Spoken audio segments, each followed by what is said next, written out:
Le début pour un espoir, celui de tout un pays, la Russie. Un retour aux sources, un retour aux heures de gloire. C'est ce qu'espère évidemment la Russie lors de son entrée dans cette compétition. Un adversaire largement à la portée des Russes, un différentiel évident avec des robustes défenseurs face à des attaquants virevoltants, mais qui manque sans doute un peu de physique. Le Japon va tenter de créer peut-être la première sensation de ce mondial. Le contraste est terrible. Ce dispositif 0-6 en défense du côté russe, c'est traditionnel, historique, même si on sait que cette équipe est capable d'évoluer en 1-5. La première tentative de Kung Fu, mais Dibirov avait tout compris aux intentions japonaises. Le bon repli défensif des Japonais. Avec un changement attaque-défense côté russe. En ce début de partie, c'est Shevchenko, l'arrière droit, ancien joueur, entre autres, les Rainer Karleuven, qui n'évolue qu'en attaque. Il va avoir à ses côtés un joueur absolument qu'on aime beaucoup. On aime beaucoup Pavel Atman, demi-centre, arrière-gauche, peu importe où il évolue, c'est un dynamiteur dans le bon sens du terme du jeu. On retrouvera sans doute associé un peu plus tard dans la partie à Zitnikov, qui lui également ne manque pas de talent. Et on trouve le décalage avec Timur Dibirov qui, sur le coin long, va chercher le poteau pour le premier but dans cette rencontre en faveur de la Russie, qui a bien travaillé, qui a bien écarté le jeu sur l'engagement. Le tir trop rapide de la part de Hiroki Shida. Et la double parade pour le portier russe. Attention à Pavel Atman. Voilà, on s'est dressé devant lui et on trouve la solution très facilement sur ce tir qui a surpris tout le monde de la part de Gorbok. Anciennement connu sous le nom de Arbok. Oui. Voilà, depuis qu'il est rentré, qu'il est reparti dans l'Est, eh bien, il se nomme Gorbok, qui a beaucoup voyagé, capable d'évoluer sur les 3 postes arrière. On retrouve en ce début de partie, en tout cas on l'a retrouvé sur l'attaque précédente, sur un poste d'arrière droit, plus à l'aise généralement sur un poste d'arrière gauche. On combine avec Uegaki, Shida. C'est lui qui est resservi. Ça va être extrêmement compliqué. Il va falloir s'appuyer sur la vivacité, de la créativité également. Vous voyez, on est en grande difficulté. L'occasion pour Dibirov. Oui, celui qui est l'un des spécialistes. Même si bien c'est un but qui sera refusé à Timur Dibirov. Et qui en a beaucoup fait. Ça lui arrive. Ça c'est bien, c'est bien. Ce sera rien du tout. Le tir qui passe à côté. Complètement à côté de la part du capitaine japonais. Il va falloir assurer les replis défensifs dans un premier temps. Il va surtout falloir être très efficace, contrairement à ce qu'on vient de voir, lors des situations qui se présenteront. Parce que, évidemment, l'intérêt d'une défense 0-6 aussi solide de la part des Russes face à un dispositif, alors parfois séduisant dans le jeu, avec de l'animation, mais avec trop peu de gabarit, on va obliger, parce qu'on imagine que le pivot va avoir énormément de difficultés à s'illustrer, on va devoir trouver des solutions. C'est très bien joué ce que viennent de réaliser les Russes. La nouvelle conclusion de Sergei Gorbok. Oui, il va falloir trouver des solutions sur les tirs longue distance, avec les gabarits que présentent les Japonais. Ça risque d'être compliqué. Très compliqué, et ça l'est. En ce début de partie, vous voyez la puissance de Gorbok qui fait la différence une nouvelle fois, malgré la défense japonaise qui était au contact.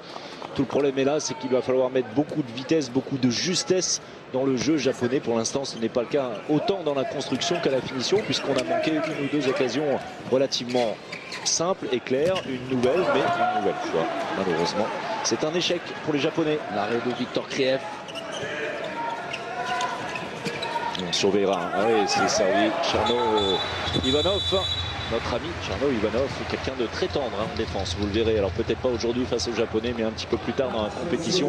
Quelqu'un pas très mobile, mais aussi dur qu'il n'est pas mobile. Alors Viktor Kirev, ça parle forcément aux Nantais. Et ça parle aux Nantais, mais pas dans le bon sens. Parce qu'il avait, lors d'une des 2 rencontres de Ligue des Champions, écœuré les tireurs nantais en réalisant une partie énorme avec le moteur Zaporozhye. Qui s'était imposé. Hein, oui. Ouais. Et grâce à cet homme, clairement, il avait été absolument fantastique.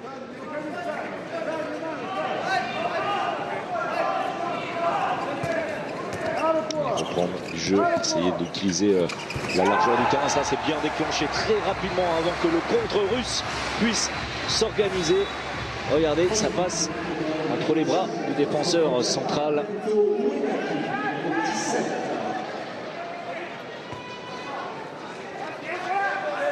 Uegaki, qui est un jeune joueur.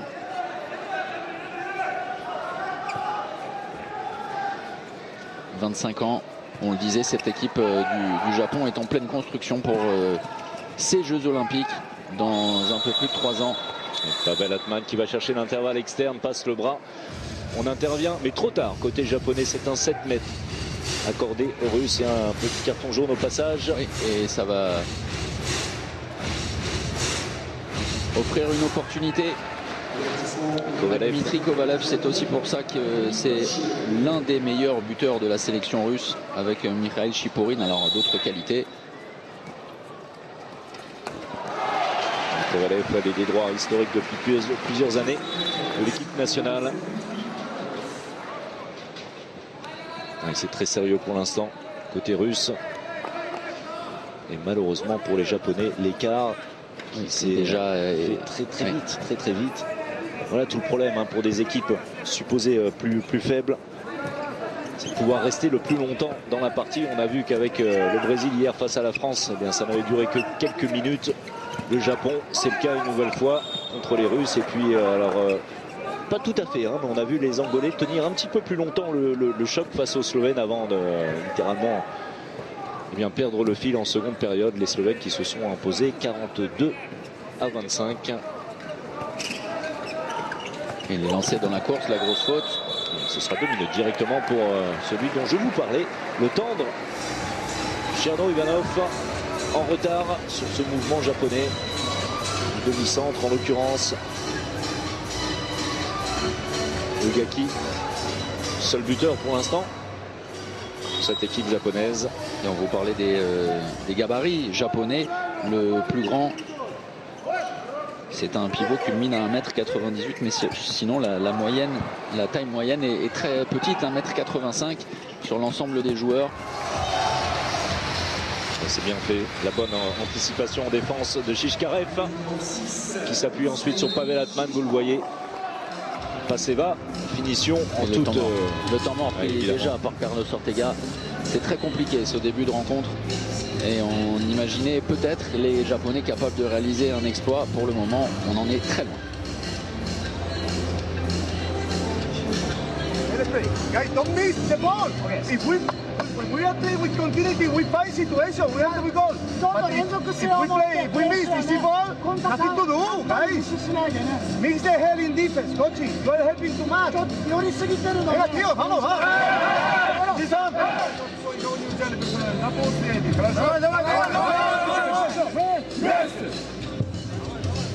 Un temps mort très court de la part de Carlos Ortega qui s'est rapidement penché sur la défense japonaise.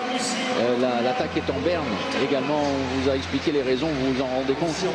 Effectivement, il va falloir trouver des solutions. On ne s'appuie absolument pas sur le pivot, mais comment peut-on s'appuyer sur le pivot alors que la défense en 0-6 est d'une solidité absolue pour le moment. Il n'est pas mis en danger, surtout cette défense russe. Il faut être capable de travailler longtemps pour déplacer ces grands gabarits de la droite vers la gauche de manière latérale et prendre les intervalles. Regardez, une nouvelle fois, on va s'en sortir. Allez, à gauche, à gauche. Oui, mais alors, allez, heureusement, bien sûr, on est très content de ce premier but signé Rémi Feutrier. Avec beaucoup de réussite, les Japonais ont récupéré le ballon, la bonne finition de, comment vous dites, Rémi? Alors, je voulais que je vous le dise. Oui, allez-y. Bon, je vais vous dire en VO. Rémi Feutrier. Non, Henri Doy, Rémi. Voilà. Rémi Henri Doy. Voilà, si vous préférez.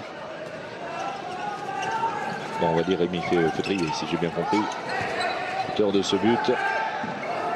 Rémi qui est un garçon très touchant, charmant en dehors du handball, quelqu'un d'assez réservé et qu'on appelle Rémi Feutrier à longueur d'année, donc on ne va pas changer aujourd'hui. Évidemment. On a encore trouvé la solution facilement du côté russe, la passe de Dibirov pour son pivot Chipourine, alors que les Russes évoluent encore une vingtaine de secondes en infériorité numérique. Le jeu à deux pivots pour attaquer à un joueur de plus et on trouve la solution en se servant du travail à l'intérieur. On revoit ce but de Chipourine avec le ballon lâché entre les jambes. Portier japonais de l'autre côté, Shida, qui se sert du travail de son pivot. sur sa première tentative. Il est allé prendre position au cœur de la défense japonaise, Cherno Ivanov.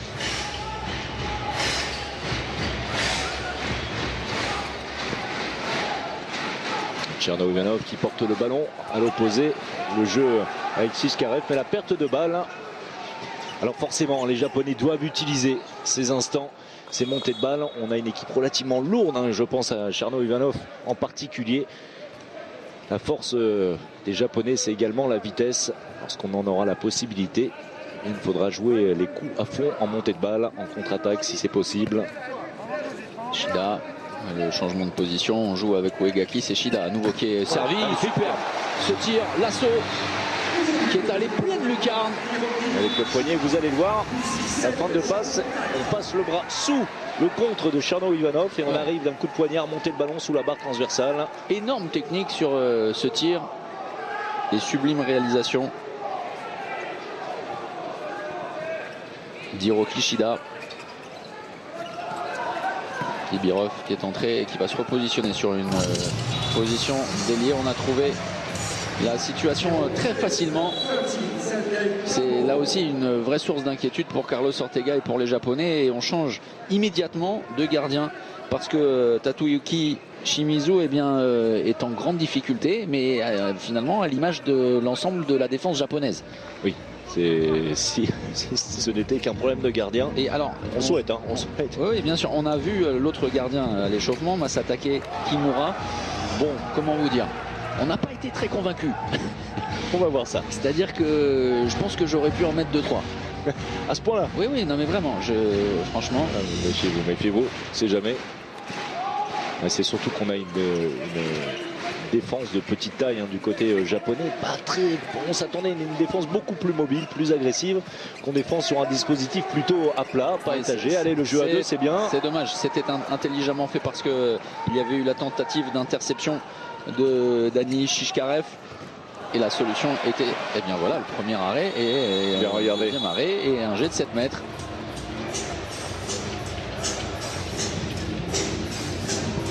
On va retrouver Kovalev qui fait son retour.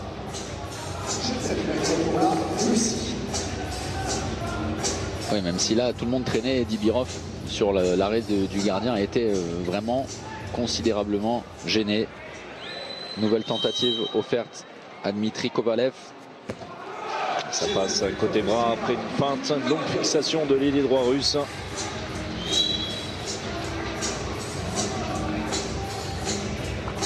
Très sérieux.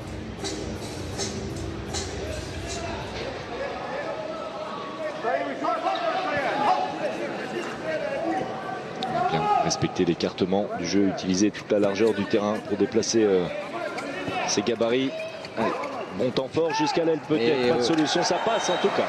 Uegaki heureux parce qu'il avait oublié Rémi Feutrier sur le côté gauche.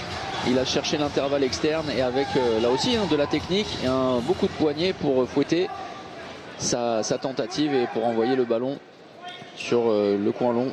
Oui, on est beaucoup plus haut maintenant. Beaucoup plus haut. On est resté sur un dispositif 1-5, mais on n'hésite pas à s'étager pour essayer de perturber la circulation du ballon. Et pour empêcher les grandes courses. Et c'est facile. On est sérieux, côté russe, on est très sérieux. Double croisé. Atman ensuite pour Shelmenko qui trouve la solution d'un tir coin long. On a parlé de l'absence de Lech Grams, le futur Dunkerquois dans cet effectif russe.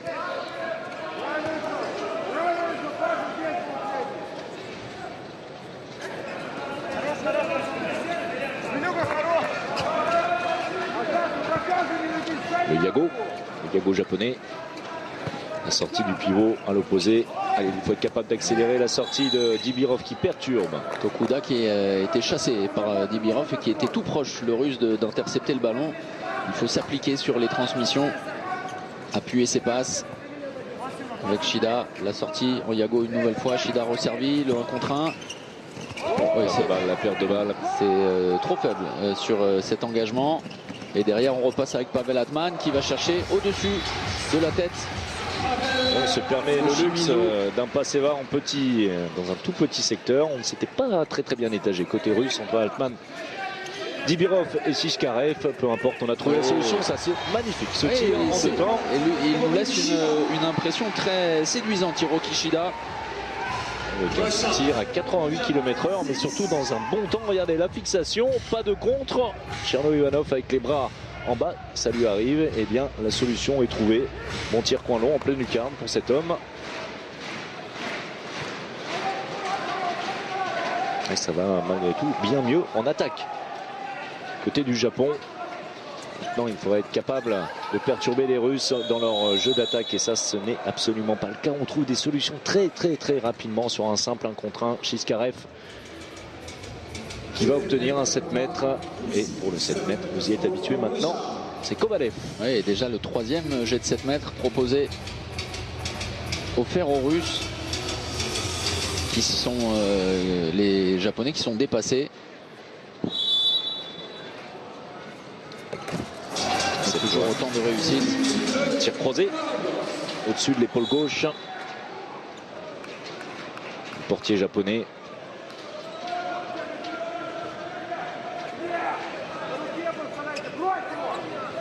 Le changement de position entre Shida et Uegaki pour le début de l'enclenchement. Voilà, on va revenir à la normale. L'entrée en 2e pivot. On repasse par Shida qui a une vraie force dans le bras. Et surtout qui déclenche très vite. Vous allez le voir, un appui, on pose l'appui gauche devant, bien logique pour un droitier. Ensuite ça va très vite, de la réussite malgré Kireev qui avait lu les intentions de Shida. Shida 4 sur 4.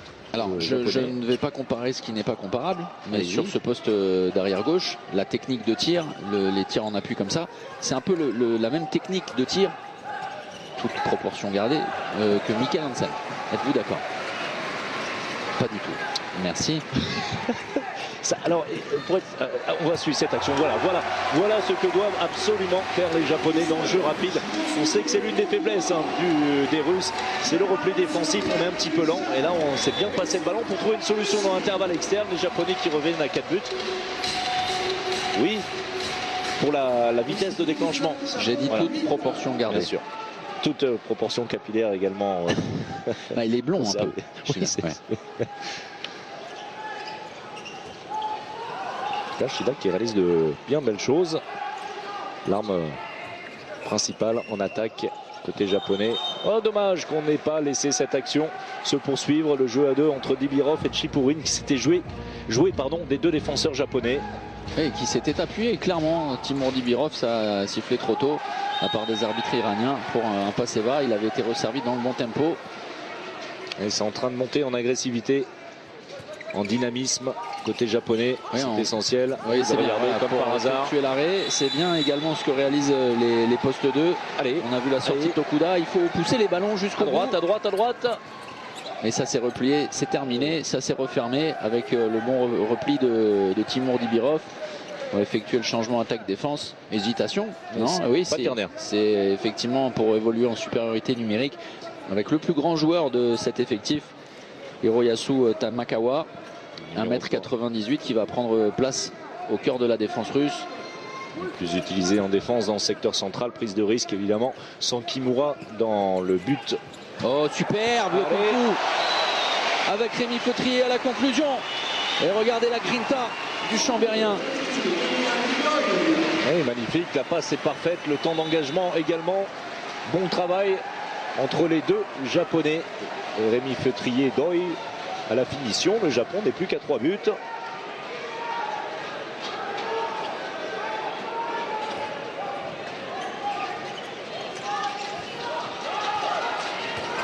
Et vous voyez, en plus, ça va aller jusqu'à l'agressivité. C'est parfait de la part de l'ailier Shishkarev.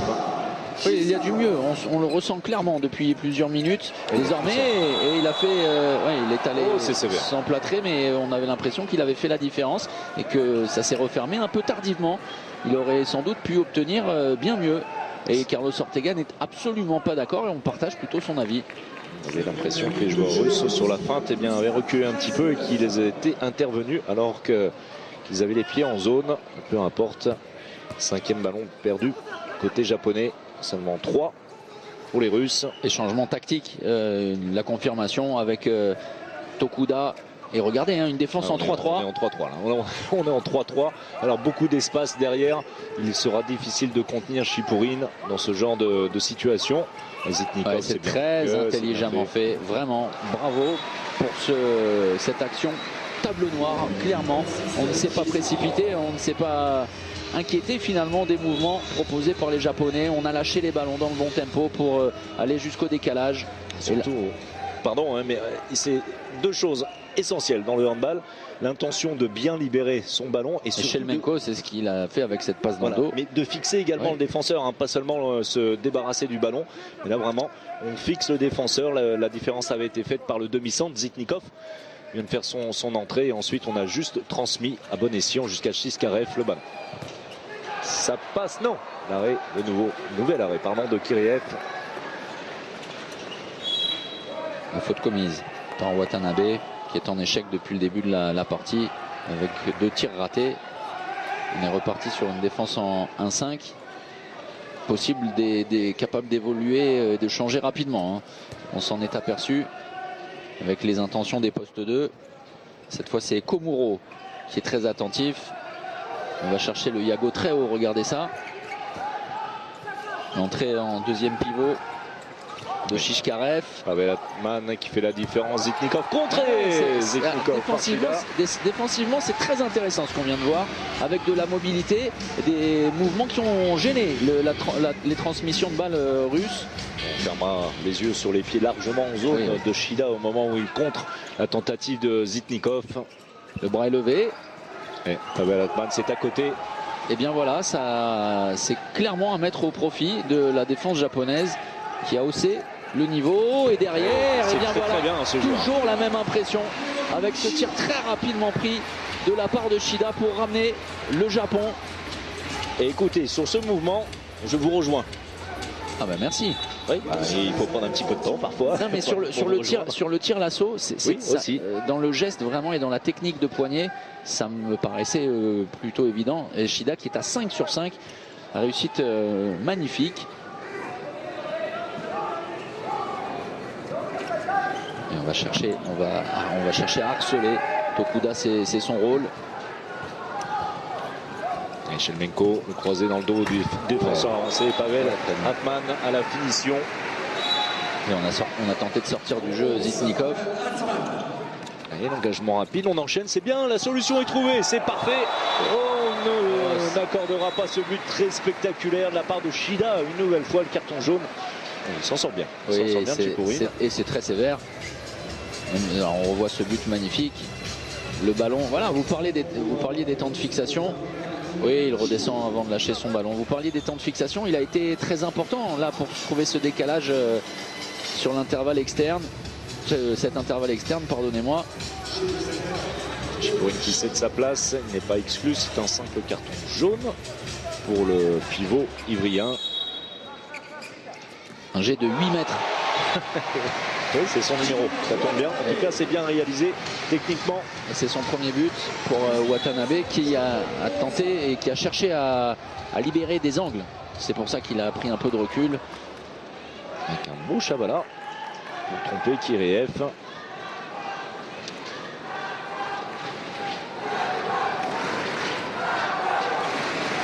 Les Russes ont un vrai coup à jouer sur le poste 2, occupé par Komuro. Et Atman de nouveau, mais une nouvelle fois, Kimura en association, en collaboration avec sa défense, puisque le contre était, vous allez le voir, présent. Alors, pas énorme, Shida, mais ça suffit à fermer au moins visuellement le coin long à Atman. Changement de dispositif défensif côté russe. Vous voyez Dibirov en joueur avancé, il adore cette position. Vous savez pourquoi? Oui, c'est bien accéléré, super. Allez, cette fois on va peut-être sévir. Non, c'est encore un carton jaune simplement. C'est bien, c'est ce qu'il faut mettre, de la vivacité avec des gabarits très solides. Sur les postes 3, Dibirov qui était en retard pour venir dans l'entraide. Et on a trouvé la solution. Et une nouvelle fois, Jin Watanabe va avoir l'opportunité de réduire le score. C'est pour revenir à 3 buts. Oui, mais Kiriev tout compris. Il ne s'est pas trop livré, le portier russe, sur la feinte. Pour ensuite faire une parade au sol à l'opposé. Watanabe en échec.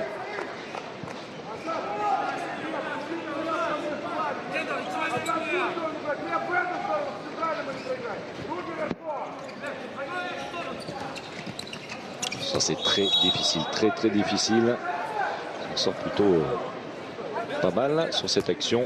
Et on a fait passer, glisser Uegaki parce que Shida est allé se reposer sur le banc, sur le côté gauche, avec encore moins de gabarit. On l'a vu parce que Shida culminait à 1m94.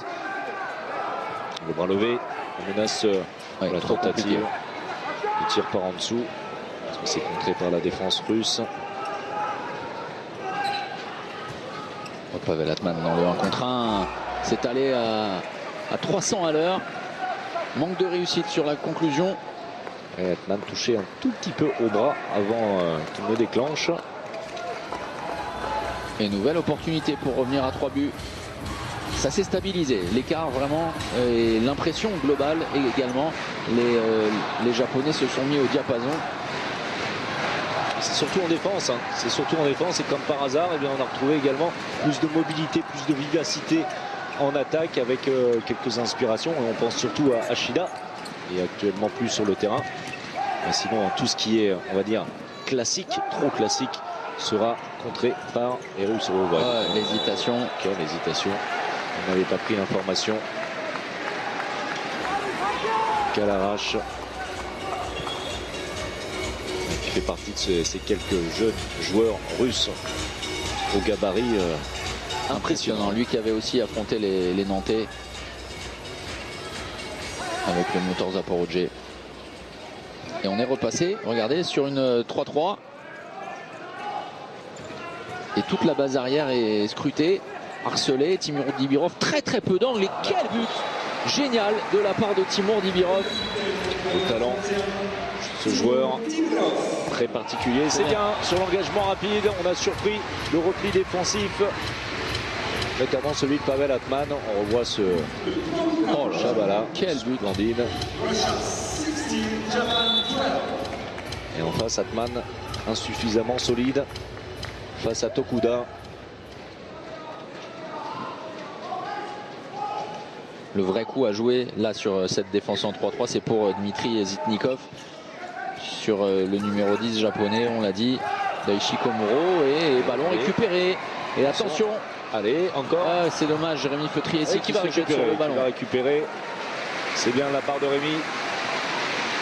Applaudi par le public de la Alix XL. C'est un petit peu rempli depuis le début de la partie. On est passé de XS à M.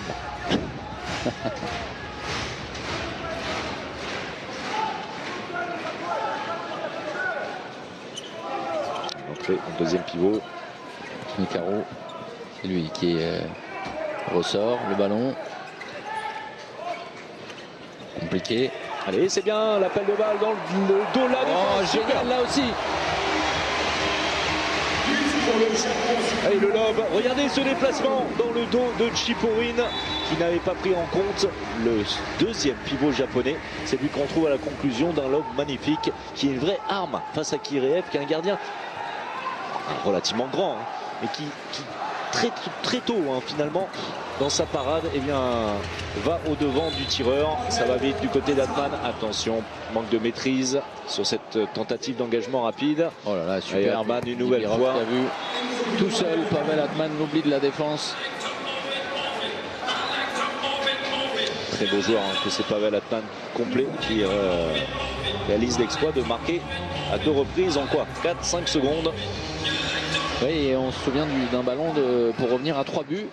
Et à nouveau, la Russie est à 5 longueurs devant les Japonais. Il reste un peu moins de 2 minutes dans cette première période. Ça c'est difficile. On obtiendra sur cette action. Un 9 mètres, c'est un moindre mal pour Tokuda. Le Japon a réussi à s'illustrer sur les phases de jeu placé lorsqu'il y avait des temps de fixation suffisants pour ensuite libérer le ballon. Quand on veut tirer trop rapidement face à la défense russe, on va se retrouver systématiquement en situation d'échec. Entrée d'un joueur supplémentaire pour être en supériorité numérique. Shida. Le retour de Shida, un retour gagnant pour le meilleur joueur japonais de très loin dans cette première période. Pas loin d'être le meilleur joueur tout court de cette première période.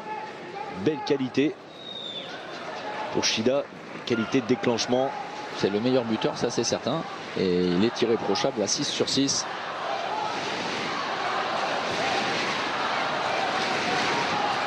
Zetnikov qui trouve à l'intérieur de Chipourine, défense en zone. Non, passage en force avec le bras très haut.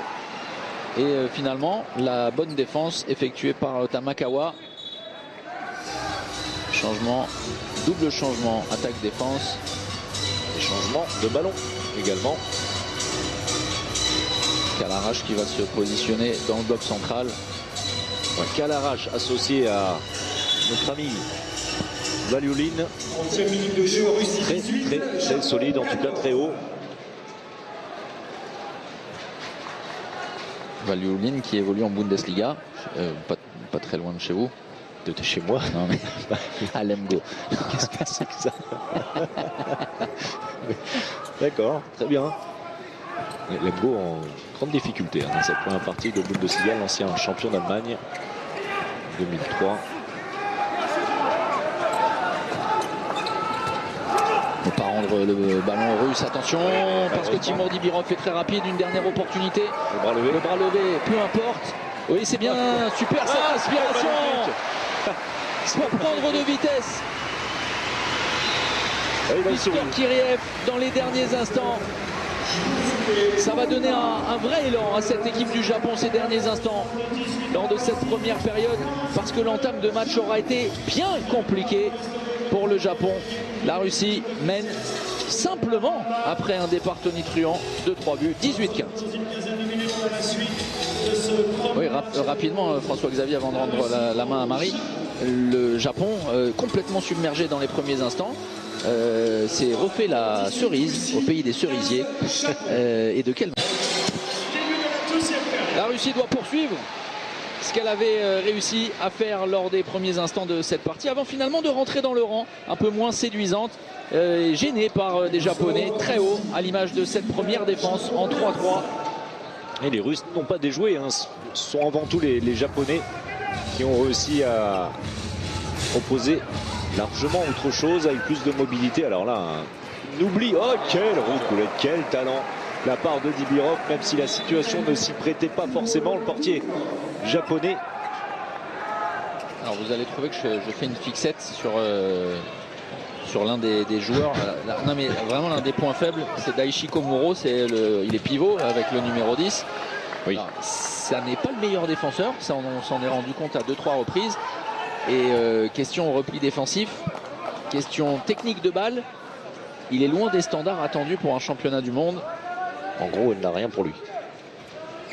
Alors regardez, c'est lui qui est au cœur de la défense, oui, on l'a qui très sort peu sur vu. le Yago, qui est servi, donc concentrez-vous un peu sur lui. Mais je vais le faire, alors qu'il n'ait pas été très en vue en attaque, on peut le comprendre face à cette défense 0-6.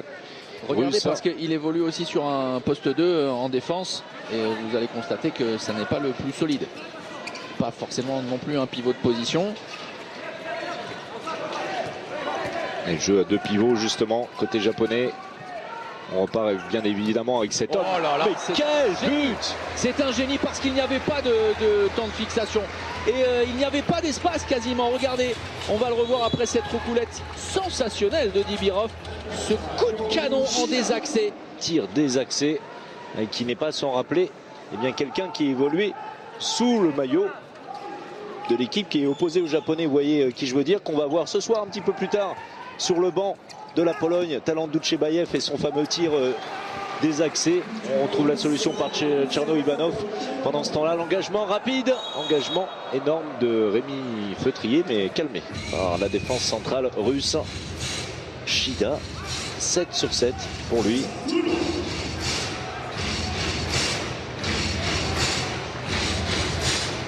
Et les Français sont prévenus. On va sans doute beaucoup travailler la vidéo côté équipe de France.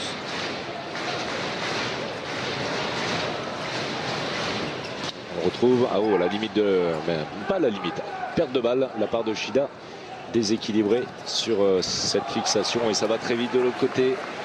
Bon jeu de passe entre Shishkarev et Zitnikov pour trouver une solution, et ça c'est bien fait. C'est très bien fait. On a utilisé le repli défensif tardif de Dibirov. Oui, on accepte le jeu rapide surtout, c'est ce qui est intéressant avec la conclusion. Et de nouveau cette défense très étagée. Vous voyez votre ami Komuro. Ouais ben, alors je confirme, quelques problèmes sur le premier appui face à Zitnikov. Oui. Bien aidé, heureusement. Alors, on le disait tout à l'heure déjà, dans une défense 1-5, forcément quand il est scellé face à Zitnikov, là c'est une stricte sur Zitnikov. Il est servi, alors c'est une faute défensive. Les Russes vont pouvoir conserver le ballon. Et regardez effectivement dans le duel, le ballon perdu, et derrière on se projette avec Rémi Feutrier qui va aller jusqu'au bout de ses intentions. Il pensait dans un premier temps servir Shida. Bien lui en a pris. Et bonne partie livrée par le Chambérien. Troisième but pour Rémi.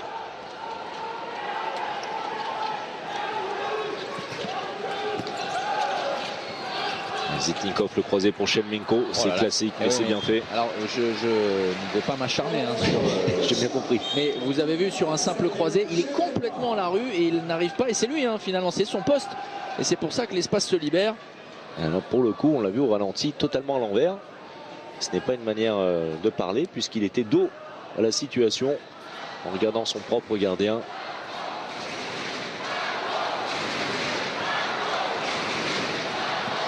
Et Rémi Feutrier avec un angle restreint, ça passe encore pour Rémi. Quatrième but, tout comme Shida.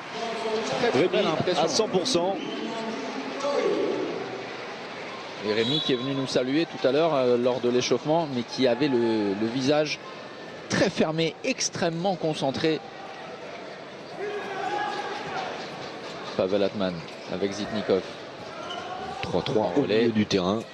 Oui, alors là, évidemment, les espaces se font trop grand pour les Russes. Mais c'est bien attaqué de la part des Russes.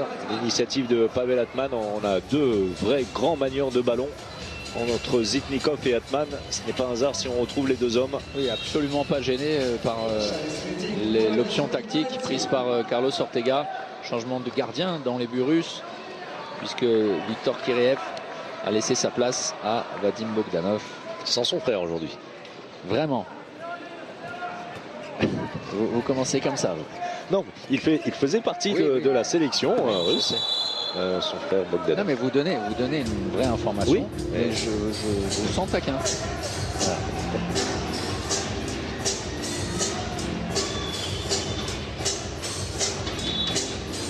L'entrée de Rémi Feutrier en pivot.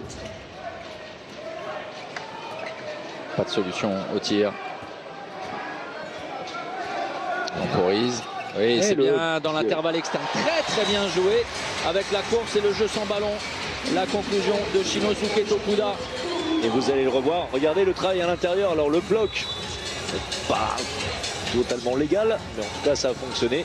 C'était Rémi Feutrier qui avait permis à son arrière droit de trouver l'intervalle externe libre. Et attention, les Japonais à 3 buts. Les Russes ne sont pas à l'abri du tout, même s'ils trouvent des solutions facilement. Allez, peut-être. Oh, la grosse faute. La grosse faute. Attention, parce que ça pourrait être un carton rouge. Ouais, 2 minutes, simplement. Mais c'est une action qui allait vers le but. Mais là où c'est regrettable, c'est que les Japonais étaient encore en possession du ballon, qu'on aurait pu certainement laisser l'action se dérouler. Voir ce qu'il a. Regardez, ensuite. C'est Rémi Feutrier qui avait été servi, qui n'a pas contrôlé le ballon. Pavel Atman est exclu. Les Japonais en supériorité numérique avec la possibilité de revenir à 2 petits buts. Ça, dans les derniers instants d'une rencontre, c'est évidemment un carton bleu, sans aucune discussion. 2 minutes simplement sur ce geste. Allez, il est passé Shida. Ce sera un 7 mètres. Oui, on lui refuse le but pour un appui-zone. Bon, ça paraissait dans le bon tempo. Il avait été touché. Un 7 mètres. Et avec le pied en zone, très justement, on revient à 7 mètres. C'est Rémi Feutrier-Doyle qu'on retrouve. Attention au pied, Rémi. Ouais, l'arrêt est en 2 temps. Rémi Andridoy. Rémi Feutrier. Avec un groupe de supporters. Alors et vous voyez, hein, alors le public de Nantais totalement acquis à la cause des Nantais avec un groupe de supporters. Des Japonais, oui. Des Japonais, pardonnez-moi. Et tout ça pour dire qu'on a aperçu des Français tout à l'heure. Génial, alors on ne les verra pas, ils sont derrière les buts occupés par Bogdanov, qui sont tous venus en kimono et en déguisement de Pikachu, ils sont une dizaine. Allez, l'occasion. Superbe. Et les Japonais sont totalement relancés dans cette partie. Malgré quelques premiers instants très hésitants dans cette seconde période. Retour à la normale comme en fin de première période. Et regardez la joie sur le banc, Carlos Ortega et tous les Japonais. Timur Dibirov pris en strict. Toujours cette défense très agressive. Et beaucoup de dextérité affichée par Koshio sur le Chabala précédent. Oui, de cran également. Les Russes toujours en infériorité numérique. Shevchenko, la faute sur le bras de Shevchenko. On va revenir très justement en 9 mètres.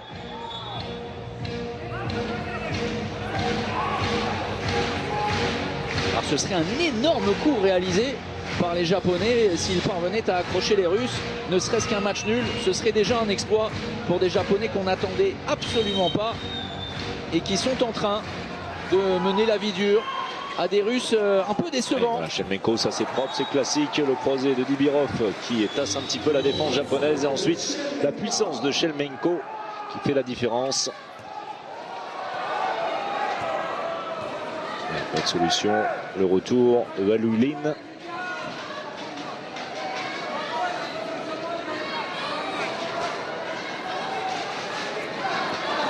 Les Japonais ont parfaitement profité de la supériorité numérique également après l'exclusion de Pavel Atman. Il faut proposer des temps. Oh, elle est superbe cette passe. Complet. Et bien voilà, on vous en parlait. En défense, ça n'était pas forcément évident pour Daichi Komuro. Il s'est fait oublier et il a été servi. Mais quelle erreur défensive de la part des Russes. Avec Zitnikov qui s'est extrait de la défense russe de l'alignement. Et tout de suite, on a trouvé la solution côté japonais. Japonais de plus en plus haut. Regardez. On est non plus sur une 3-3, même Rémi Feutrier était tout près de gratter le ballon. C'est sûr que lorsqu'on perd le premier duel. Et ensuite, une solution à gauche, il s'est trompé. Shida, mais il allez, c'est récupéré. Il à servir son partenaire pour rester dans le tempo. On ne refuse pas le jeu rapide, au contraire. On est à l'entame de ses actions sur les engagements. Avec pas mal de réussite. Suite au service de Shida. C'est Motoki qui trouve la solution, l'ailier droit. Et le Japon qui reste un tout petit but.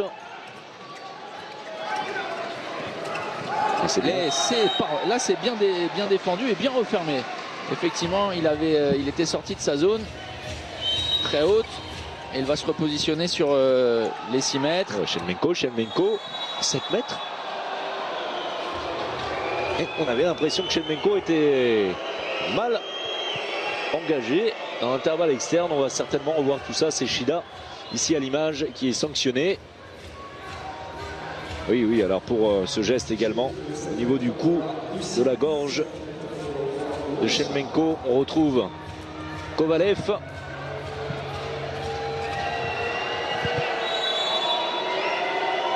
Face à Kimura, battu au-dessus de la tête. Impeccable, Kovalev. On n'a pas encore vu du tout dans le jeu. Un petit peu de réussite.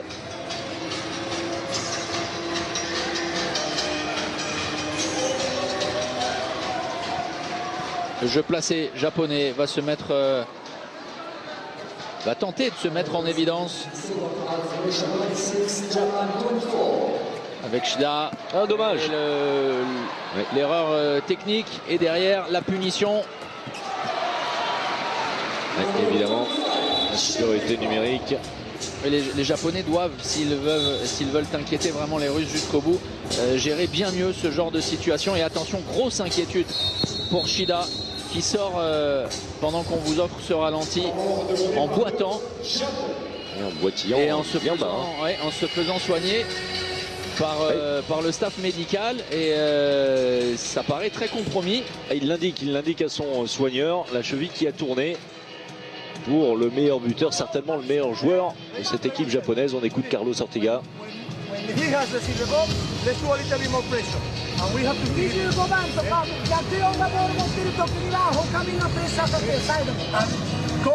Go the step. Then he need the ball.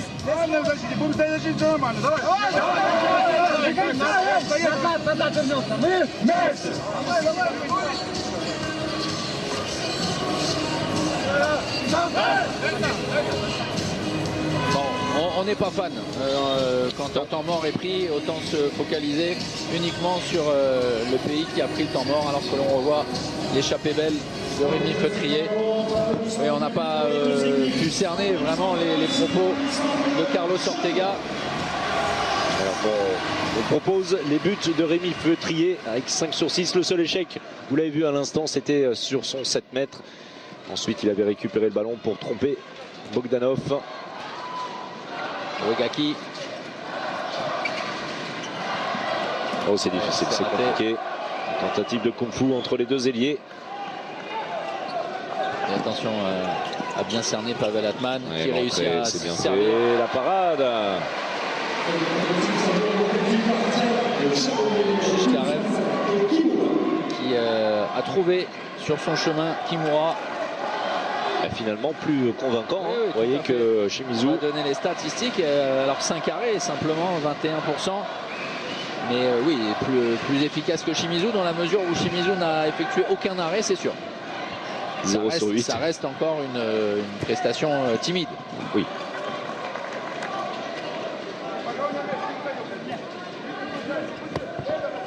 Un petit peu moins que nos deux gardiens français hier soir face au Brésil. Vincent, tout comme tiré au meilleur, au-delà des 50%. Allez, ça va être récupéré. Allez, il faut se rééquilibrer, c'est difficile. Oui, c'est difficile. Il le savait, bien sûr. Bogdanov. Plutôt pas mal, hein. Ah oui, menton spécial, Bogdanov.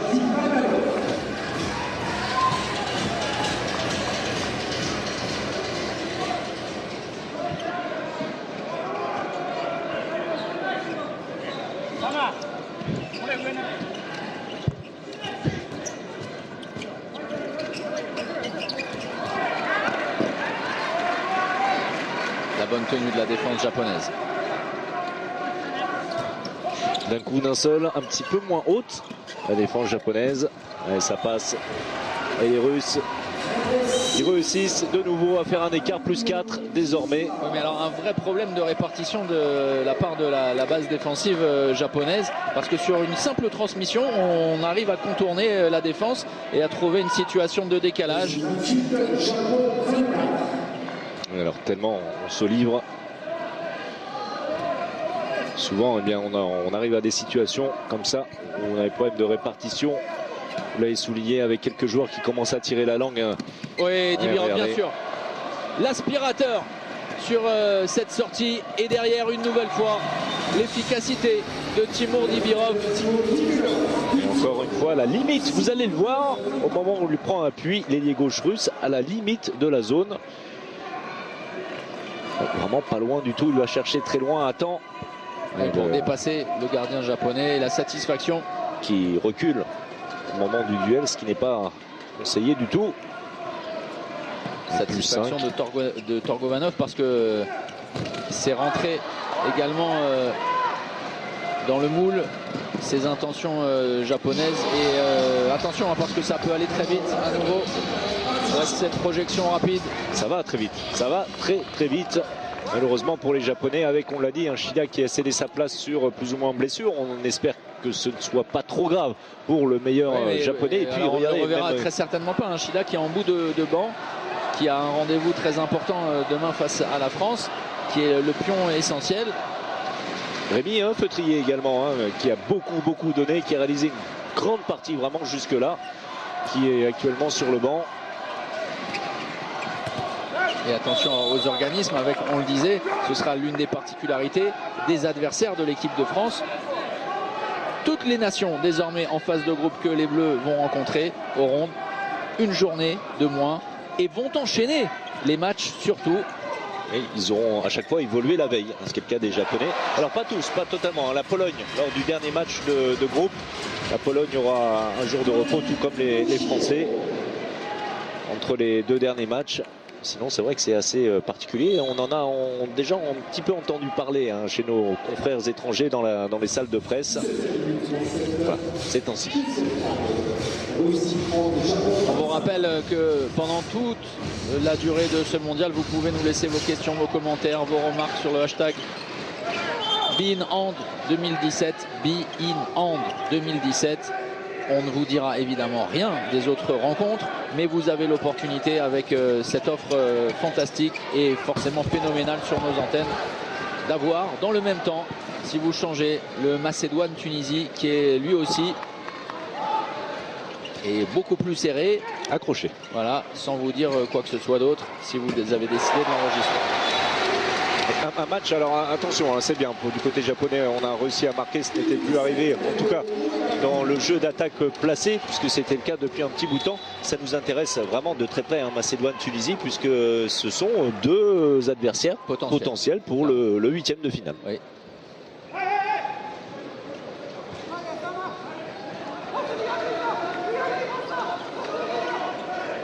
À nouveau la défense très haute avec Pavel Atman qui vient buter, le passage en force. Bonne entraide des Japonais. Allez, peut-être un nouveau temps fort. Oh là. Et c'est bien, dommage. La belle inspiration et la bonne lecture de Vadim Bogdanov.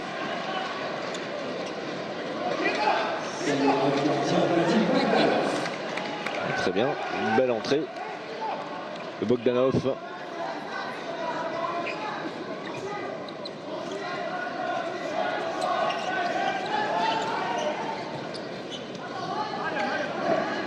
On est sur vraiment une individuelle pratiquement sur toute la moitié du terrain.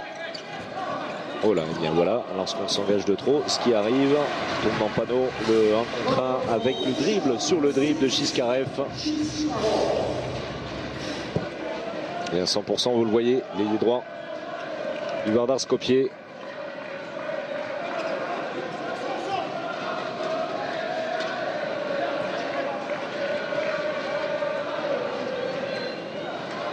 L'écart qui se stabilise désormais autour de 4-5 buts, comme ça avait été le cas la plupart du temps en première période. Un coup de moins bien pour les Japonais qui doivent également faire tourner leur effectif. Oui, alors physiquement, bien sûr, on est obligé. Et dans la rotation, eh bien, on se rend compte que le banc russe dispose de bien plus de qualité. Et évidemment, 7 mètres obtenus par le pivot japonais. La faute, la petite faute, on la voit au ralenti, de Tchernov Ivanov. Enfin, petite faute, quand c'est lui qui l'a fait, vous voyez la petite claque dans le dos, vous avez une marque pendant 10 jours. On va retrouver non plus Rémi Feutrier qui a cédé sa place.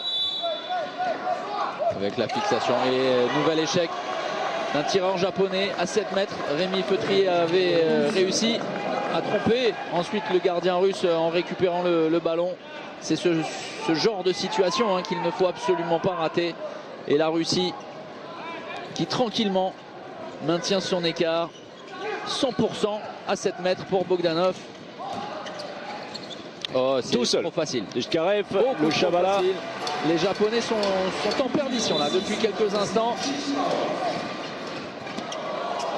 Oui, regardez, et bien sûr, c'est un sport de contact, mais alors quand les gabarits et le différentiel physique est aussi clair, eh bien ça amène ce genre de situation. Et ça devient très compliqué maintenant. Les Russes qui en tout cas n'ont pas paniqué dans ce temps fort japonais, faible. Côté russe, c'est au-dessus. Oui, mais parce que Shida n'est plus là non plus. Sur ce genre, même hors secteur, il aurait peut-être trouvé une solution. Et Agari, lui, eh bien, envoie le ballon largement au-dessus des buts.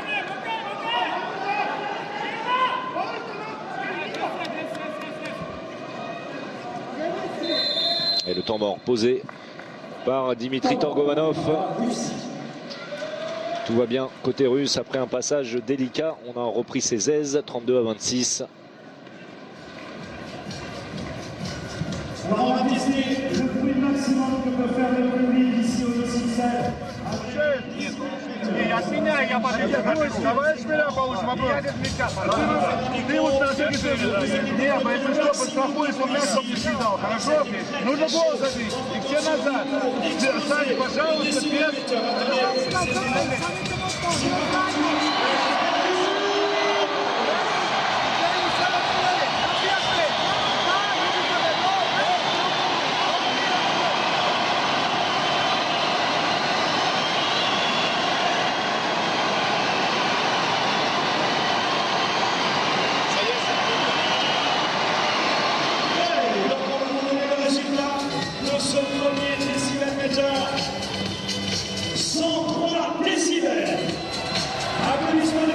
Et alors on retourne sur ce public, parce que effectivement lors de la prise d'antenne on s'est étonné du vide parfois laissé, en tout cas l'impression dans les tribunes. Il n'en est plus rien, absolument plus rien. Effectivement c'est une fin de journée en semaine, on n'est pas en période de vacances scolaires et ouais, c'est très bien joué ce service pour Dibirov. Effectivement les gens sont venus un peu plus tard, mais ça reste pour un match de jeudi en fin de journée une très belle affluence. Et vous avez entendu à l'instant à quel point ça peut être bruyant. Le retour de Shida et le premier échec du japonais sur ce tir qui manquait de conviction. Oui, bien préparez vos oreilles, demain ce sera comme ça. Oui. Et ce sera comme ça à chaque fois que l'équipe de France se présentera ici. On a grande confiance à l'un des plus beaux publics de France. On l'a vécu il y a quelques semaines ensemble lors de ce match entre Nantes. Surnaturel, oui. Vraiment grand bon moment de sport, et on s'attend à la même chose bien évidemment pour l'équipe de France qui sera soutenue merveilleusement bien. L'entrée d'Igor Soroka. Zitnikov commet une faute de jugement et donc derrière une faute technique, un passage en force. L'occasion pour les Japonais peut-être. Oh là, c'est très compliqué. La même, non, ce sera 7 mètres cette fois. Là aussi, hein, c'était très limite.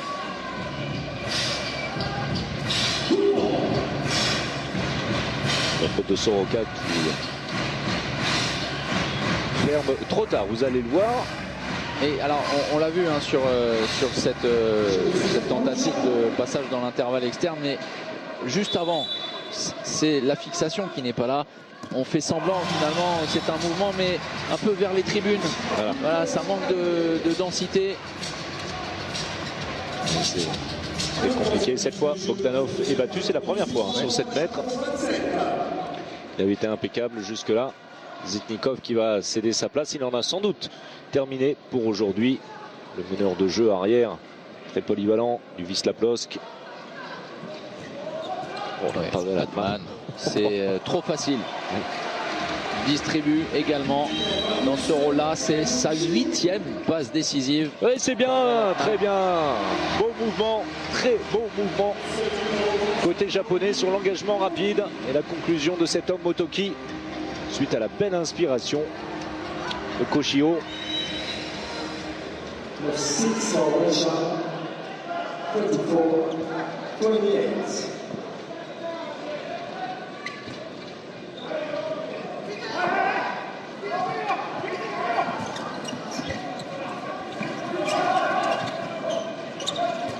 Oui, la mobilité, on s'en rend compte sur cette défense en 3-3 très importante de Mikhail Chipourine qui offre de vraies solutions.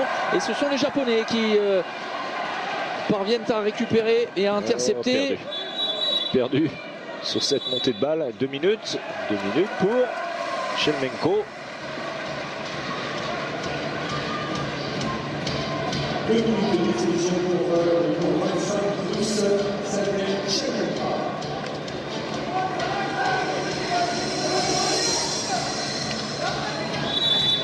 On voit cette situation, oui, pour le coup au visage au moment où il disputait le ballon.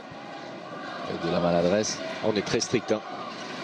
On a vu ça également hier. Tout coup porté au visage, même involontaire, est sanctionné de 2 minutes. Shida sur place, en temporisant auprès. Regardez. Ouais, c'est trop faible. Et derrière, un nouveau ballon. Au pied bien involontaire.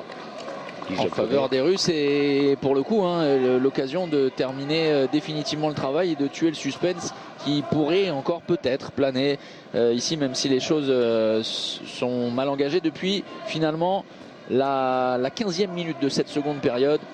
Un moment où les Japonais étaient revenus à un tout petit but des Russes. Oui, avec la sortie sur blessure, ça a coïncidé de Shida. Moins de solutions sur la base arrière. Et derrière, une défense qui se fait perforer systématiquement sur les... Oui, regardez l'engagement rapide des Japonais, mais tout le monde avait oublié le retour de Gorbok, du buteur. Après avoir cassé les deux poteaux, marqué, Gorbok, très bon repli des défensifs, son engagement rapide et l'intercepte.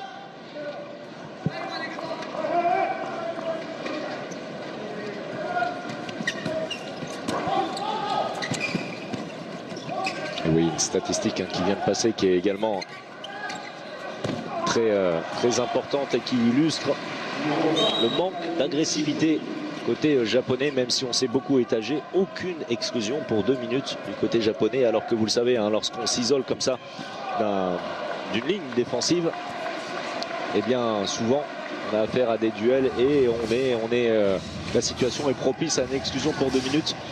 Aucun japonais n'a été exclu. Bogdanov une nouvelle fois qui aura réalisé vraiment une très belle entrée. Oui, près de 50% d'efficacité. C'est la statistique de Vincent Gérard hier soir. 9 sur 18. Lui n'a pas encore marqué.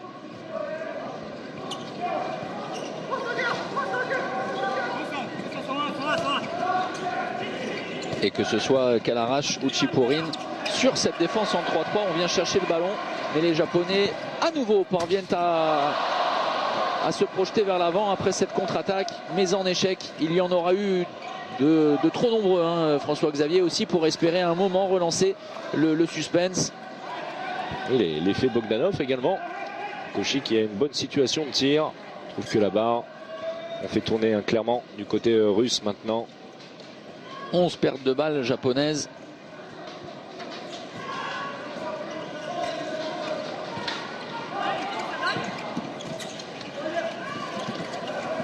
Ouais, sur l'intervalle externe, trop facile réalisé. On retrouve à la conclusion. Et le temps mort, le dernier, posé par Carlos Ortega. Shkou Kirinski pour sa première possession de balle. Il profite du travail préparatoire de Pavel Atman. C'est bien, bel et bien plié. Thomas, plus 9 maintenant. And if not, we play with 7. Salvo Mane, no, bien visto Open, open, open, close. dame la claridad y gol tiro. Не видите мяч. Не берите его, хорошо? Браво, мужики, вы топовые.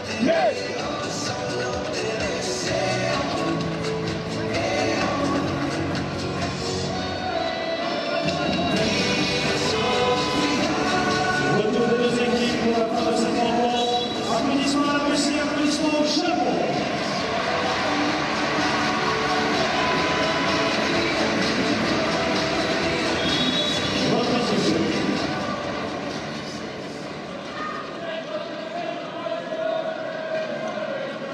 Dernière minute pour les Japonais qui vont d'ores et déjà voir la tête à demain. Dès demain, il faudra remettre les éléments pour essayer de faire une belle prestation. Nouvel échec, nouvel arrêt comme vous voulez, pas de gardien. Le voilà, le but. Bogdanov qui n'a, ici à l'image, qui n'a pu en profiter directement, mais c'est lui qui est à l'origine de l'action avec son 10e arrêt. Et plus 10. Et ça fait cher, et ça va très vite, vous le disiez, ça va très vite. Imaginez simplement que les Japonais, il y a tout petit quart d'heure, avaient la possibilité, un court instant, de revenir à hauteur de l'équipe de Torgovanov. Oui, c'est bien ce qu'il vient de réaliser. Là, Agaré. Lui qui était plutôt en échec depuis son entrée plein centre, qui profite du travail à l'intérieur de Kato. Bogdanov qui s'excuse. Vladim Bogdanov, qu'on soit clair.